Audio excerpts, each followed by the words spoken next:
ডাইনি তার চুলটা লম্বা করে নদীর জলে ফেলে দেয়। তারপর ডাইনির চুলে টপাটপ মাছ এসে আটকায়। লালপরি তার জাদু শক্তি ব্যবহার করে নদীর জলে ঘূর্ণিপাকের সৃষ্টি করে।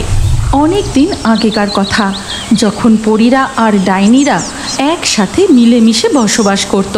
কিন্তু একদিন ইলিশ মাছ নিয়ে তাদের মধ্যে তুমুল ঝগড়া শুরু হয়। তারপর থেকেই নদীর ওপারের গ্রামে পরীরা বসবাস শুরু করে আর এপারের গ্রামে ডাইনিরা। না না, এভাবে আর মেনে নেওয়া যায় না। আমাদের ভাগের মাছ পরীরা বেশি ধরে নিচ্ছে, আমরা তা হতে দেব না।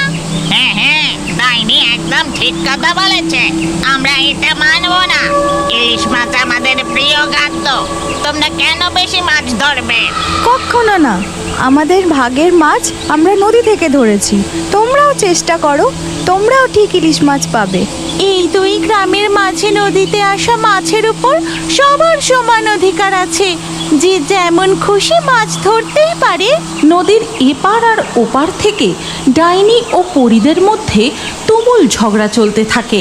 ঠিক তখনই আকাশে কালো মেঘ জমে শুরু হয় মুষলধারে বৃষ্টি।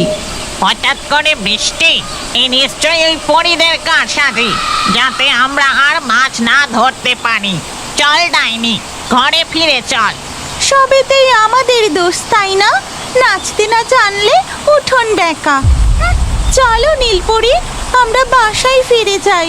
এই বলে পরীরা ও ডাইনিরা যে যার ঘরে ফিরে যায়।